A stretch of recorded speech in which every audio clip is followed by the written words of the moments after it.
MARK-W2UFO. UFO, Roger, Roger. What's the name? My name is Mark. We're in North Carolina. And I guess I was on a week or two ago. And I'm trying a different microphone, so I thought I would see how we're doing. Hope all is well with you. Good strong signal here into North Carolina. Roger, Roger, Mark. Looking at you on a spectrum analyzer tied to my 7300 output. And I see you probably rolling out at about 150, maybe 200 hertz on the bottom side. Top side sounded pretty good. Look, if you've got just a moment, I would love to do some experimentation, Roger. Sure, absolutely. Okay, so this thing, it is like a how to make a frequency response image real quickly, and I've been using this word audio. And is for usually is used to set the ALC level in the sweet spot of 7 or 2/3 by way of mic level control. But I'm thinking there is a frequency, D. The D is a lower frequency than the So what if I wanted to balance the and the D? Would that be in the proper direction as far as a balanced EQ situation? So it would revolve around the word audio, and so what I want to do is I do the and I'll set a level, and then I'll check you out as you do the D and the O, and just give me about 5 seconds of each one of those sequentially, starting with the D and O. Roger? Okay. D, O. Okay, so do you have, let's see, what radio are you running, Mark? I'm running a 101, FTDX-101D. I'm currently running between 300 and 2700.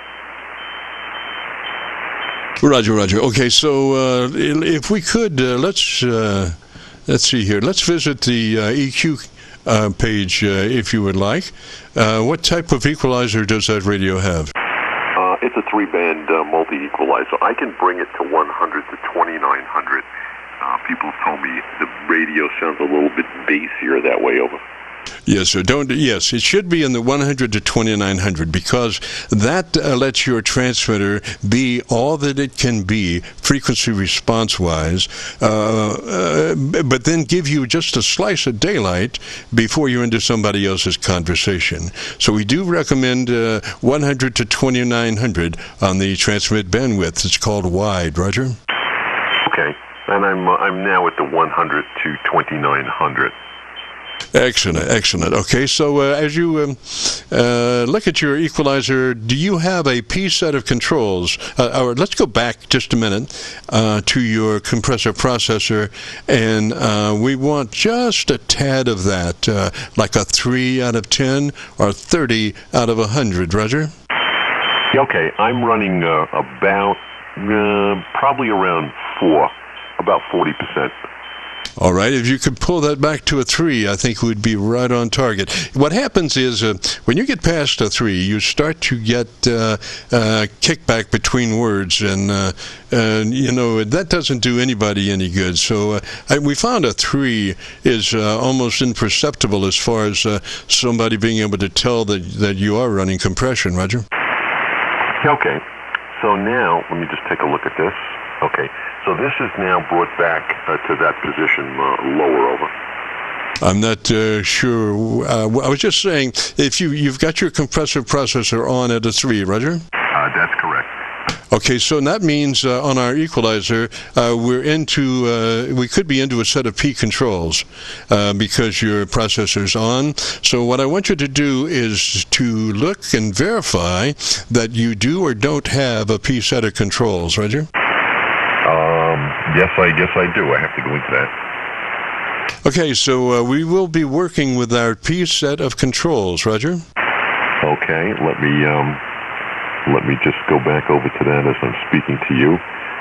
Okay, so the P set of controls, right. So I've got There are 3 equalizers on it. There's an EQ 1, 2, and 3.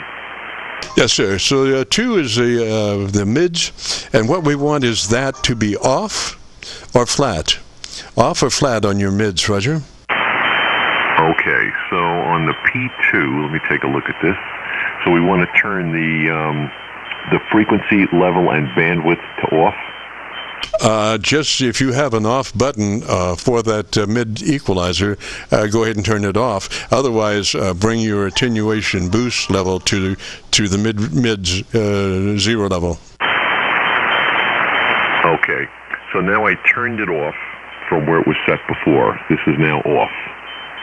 All right, so then let's go to your treble, number 3. And the thing is, do you have an adjustable frequency? Can you adjust your frequency of that equalizer 3? Yes, I can. Right now it's at 3200. All right, we want to bring that down to 2.7 kilohertz, 2700. Okay, so this is now down to 2700. All right, and what's your max boost level on that EQ Control 3? I'm not sure exactly what level you're talking about. The push of that frequency, we want to brighten it up and add some additional EQ push at 2700, Roger? Okay, it is currently set at 8. Okay, 8 out of what? 8 out of 10. I just brought it up to 10. It is now full of 10. All right. Then you have a width control, probably, and we want that width to be at 4. So the numbers for equalizer 3 are max out on push, 4 and width, and the frequency is 2700, Roger? Okay, so the width you said was 4. This is now at 4. Yes, 4, and the frequency is 2.7 kilohertz. 2.7 kilohertz, Roger? 10, which is full. I'm sorry, we doubled. The frequency is at 2.7 kilohertz. 2.7 kilohertz, Roger? That is correct. Okay, so, and the width of 4, Roger, and the boost is 10, is that a Roger? That is correct. Okay, so let's see. Why don't you tell me about the best thing about your antenna system, and tell me all about that for about 10 or 15 seconds, Roger? Okay, very good. It's W2UFO. And the antenna system here is an off-center fed dipole, kind of heavily modified, running it to with 450 ohm ladder lines, about 45 feet up in the air, and it's about 132 foot. And each end of the antenna where these insulators are connected, I have about 6 feet vertically hanging down. Over. Oh, sounds beautiful. Sounds really beautiful. Let's see here. So I'm trying to think. Maybe give me just a little bit more audio. I really like listening to that audio. It's beautiful. Okay. And yeah, I'm listening to it on the monitor, and I can definitely hear a difference. Before it sounded slightly muddy, but now it sounds crystal clear to me.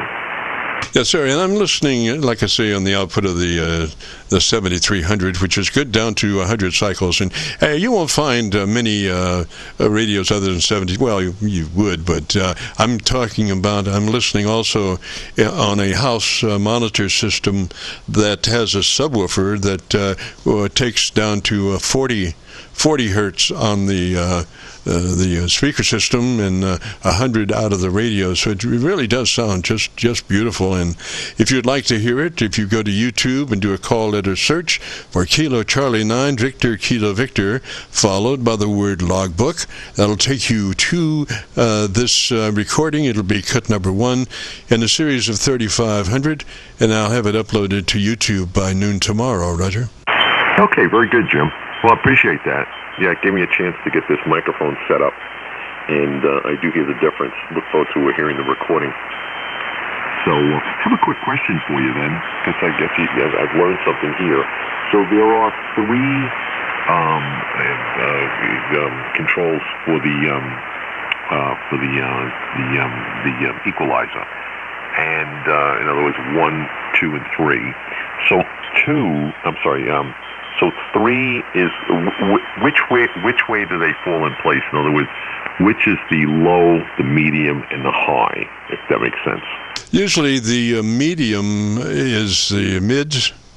It's EQ2 is usually in the middle, and then so the one above that, 3, is usually your treble, and 1 is usually your bass, and so that's but there are other ways to tell. Like if you really wanted to double check that, you could go in and just to take that bottom end full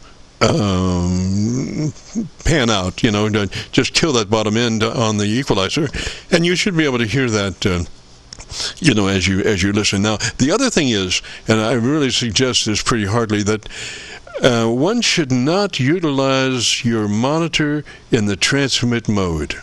Only if you had earphones and you was using that as a side tone to your earphones as you listen to other folks on the receive. But normally I would have that speaker or monitors cut off because they have a tendency to get into your transmit audio, Roger, and it doesn't help. Oh, absolutely. Yeah, I'm wearing a pair of noise-canceling headphones. These are Bose headphones, and they really, nothing comes out of them. So this works quite well. I have used some inexpensive ones, and you're right. Sometimes there's like this bleed over out of the headphones, and the microphones pick them up. Right, and even worse is using the internal speaker on the radio. I mean, I have had people try to use that speaker, monitor speaker in transmit, and they're wondering why it's feeding back, and the audio sounds like yip, yip, yip, garbage, and it's just that is being interfered with by feedback from the open monitor system. So, all that being said, and I'm just thinking here, Mark, also, now you've got these lower frequencies that I'm hearing on the 7300. Sounds just beautiful, but you have to, I'm thinking maybe there might be a foam windscreen in your life. $5, the cheapest filter in the house that just straightens your audio out. It takes all these velocity wind currents away from your mic element, so the mic only has to deal with trying to regurgitate your voice into electron impulses. But, we also, as we speak, generate very strong wind currents, maybe 3 or 4 times greater than the actual word that we're saying. And we're expecting this microphone to deal with all that. So what we really need to do is get a foam windscreen to redirect the velocity windscreens away from the element. Only $4 or $5, and for all it does as far as cleaning up distortion, it's just the cheapest filter you can buy. Okay, well, I've now added the windscreen because I ran the test without it, and I'm now using the foam windscreen on top of the microphone. Over. Oh, just beautiful. It just straightens up all the words, and all the words now are perfect. They don't have any leading stuff from the mouth. It's just beautiful. Roger, I think you'll love it. Tell me, let's see, now that we got that audio going, just beautiful, tell me the thing that you like best about your radio. Well, the thing I like the best about it is my tax return paid for it last year. And I'm hoping that when the tax return comes this year, I can get some more equipment. Over. Oh, yes, sir. Well, I wish you luck on that. I have tried that, but I have not been successful, I must admit. About the only thing I can get is a 80-year-old Drake radio, Roger. Well, some of those radios don't sound so bad. So I've heard some old equipment. The other gentleman was working with that Heath kit, a 50-year-old radio, so they do work well. Okay, I won't hold it much longer because I'm sure there's some other stations there. Thanks so much. I really appreciate it, Jim. I was getting some crazy reports, and I was trying to figure it out. And listening to yourself, when you listen to yourself, the problem is you're never really hearing it the same because I don't think that we hear ourselves the way we really are. Over. It's hard. It's hard at the same time, and then if we delay it, then it's even rougher. If you get like a quarter of a second transient delay, man, you can't speak. It just tongue ties you trying to speak with a slight delay. And if you were monitoring in earphones and that you had like a quarter of a second delay coming back to you, it just befuddles you. Your brain, you can't operate. So anyway, Mark 73, sir, good to talk at you, and join us next Friday, and we'll see what's going on. It really sounds great.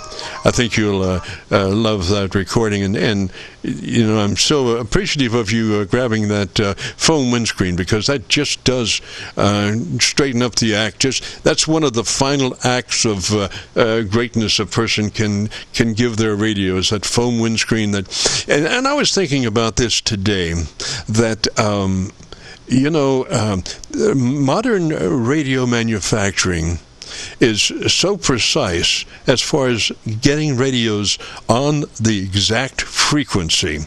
Now, if you were to look back at about 20 years ago, you would have, if I were here, I would have radios coming in at all different frequencies, and I would have Mickey Mouse on one, and I would have Darth Vader on the other one, because they just did not have the technical expertise to be able to keep all these things on frequency. But now they do, and so I don't even think about that I'm copying the mail on shortwave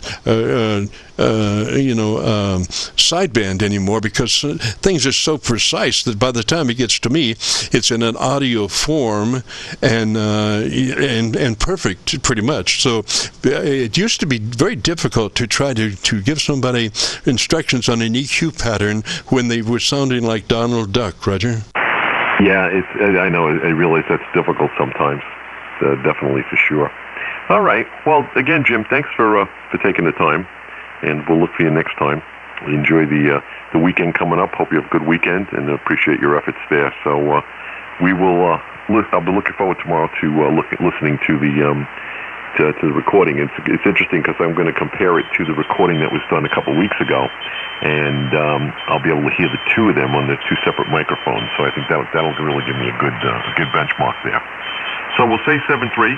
Have a good evening. Your signal's great, and of course everything's sounding coming through here quite well. This is W2UFO in North Carolina, and have a great weekend.